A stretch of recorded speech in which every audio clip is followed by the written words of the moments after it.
Je pense que ce sont les Africains qui doivent se sentir tout à fait responsables pour prendre leur destin en main. Si l'Occident devait les aider, ce serait déjà fait. Et il suffit de mettre l'équivalent du budget de la Coupe du Monde dans un pays africain en même temps que la Coupe du Monde. Chaque année, enfin chaque Coupe du Monde, si on faisait ça, tous les pays africains seraient déjà développés. Ce n'est pas une question de moyens, c'est une question de politique. Et une question de prise de conscience. Oui. Je ne comprends pas que les Africains puissent se mettre toujours, il faut nous aider, il faut nous aider. Mais non, quand votre maison brûle, vous n'attendez pas le voisin, vous commencez à éteindre. Je sais qu'ils luttent, je sais qu'ils travaillent en Afrique, mais il faut qu'ils soient encore plus conscients que leur avenir est dans leurs propres mains, que ça ne viendra pas d'ailleurs. C'est un gros mensonge. S'ils y croient, ils se trompent. Maintenant, peut-être que je suis pessimiste en disant ça, mais je ne peux pas dire le contraire parce que je ne le crois pas. Parce que moi, quand je me cassais la gueule, il n'y a personne qui est venu me sauver.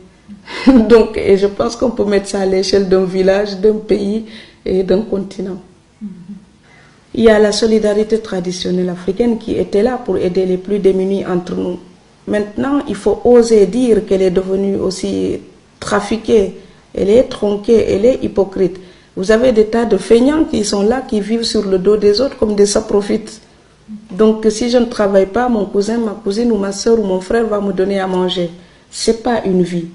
À un moment donné, il faut se dire, tout le monde a la responsabilité d'assumer son existence.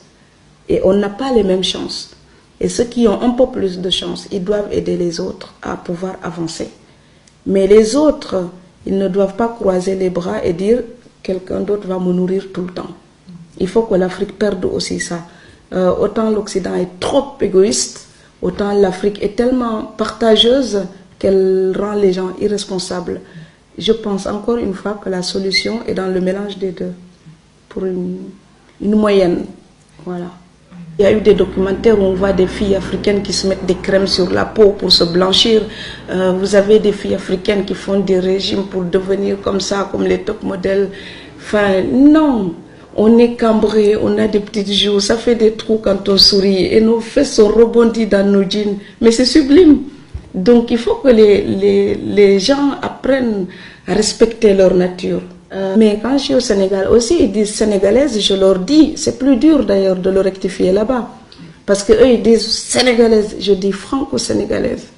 Parce que je suis sénégalaise, mais je ne renie pas ce que l'autre culture m'a donné aussi. Parce que je respecte. Donc je suis vraiment franco-sénégalaise. Et quand je suis ici, qui me présentent dans des villes en Europe et ils disent écrivain française, je dis non, franco-sénégalaise. Parce que si je n'avais pas été franco-sénégalaise, mes livres n'auraient pas la réalité qu'ils ont, ce que je dis là-dedans. Il y a beaucoup d'immigrés qui sont là, qui n'osent même pas aller en vacances parce qu'il faut économiser pour le billet, économiser pour les cadeaux, pour tout le clan. Ces gens-là, quand ils n'osent plus partir en vacances, ils ne sont plus en liberté. Ils sont pris en otage par un système traditionnel qui fait d'eux des esclaves, qui produisent pour entretenir des gens qui vivent psychologiquement mieux qu'eux. Donc, à un moment donné, il faut aussi que l'immigré soit conscient qu'il est devenu un instrument d'une tradition qui est falsifiée, qui est modernisée pour devenir profiteuse et capitaliste. Cette tradition qui était sociale et humaine, elle se tourne vers le capitalisme. Donc on profite de l'autre pour mieux garder le peu de choses qu'on a. L'immigré ne doit pas accepter ça. Il ne faut pas mentir aux nôtres. C'est à nous les immigrés d'enlever le mensonge des immigrés pour l'apparence. C'est confortable d'arriver au pays, de faire comme si on roulait en Jaguar en Europe et avec un jet privé, alors qu'on était simplement boy ou femme de ménage ou quelqu'un qui souffre dans un travail très très dur et mal payé. À un moment donné, il faut oser dire au pays, chacun lutte sous tous les cieux. C'est pareil. C'est pas parce qu'on est en Europe qu'on a tout à distribuer comme ça. Bon, moi je veux aider les gens, je suis consciente du manque. Mais il faut qu'ils soient aussi conscients de mes peines en tant qu'exilés. Or, nous, on oublie parfois de nous demander si on va bien. Et on nous appelle, il faut envoyer ça, ça, ça et ça. Je dis, attends, dis-moi d'abord, est-ce que tu vas bien? Puisque tu ne peux rien me donner, donne-moi un peu d'amour. Après, tu pourras demander matériellement. Mais nous aussi, on n'a pas besoin de leur aide matérielle pour vivre. On a besoin de leur soutien psychologique. On a besoin de leur amour pour pouvoir trouver la force d'aller gagner ce qui nous permet de les aider matériellement. Et ça, parfois, ils l'oublient.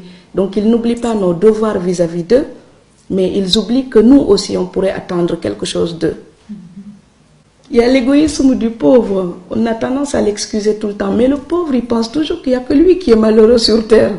C'est terrifiant. C'est pour ça que je dis le tiers-monde ne peut voir les plaies de l'Occident. Les siennes l'aveuglent.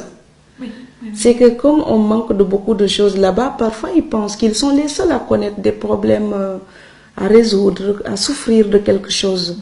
Non, les gens peuvent être très riches et très malheureux, et l'Occident est très riche et parfois très malheureuse.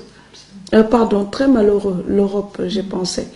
Et donc, ce décalage entre l'immigré et la famille se joue là. C'est qu'ils pensent comme l'immigré est censé vivre mieux, il est forcément bien dans sa peau.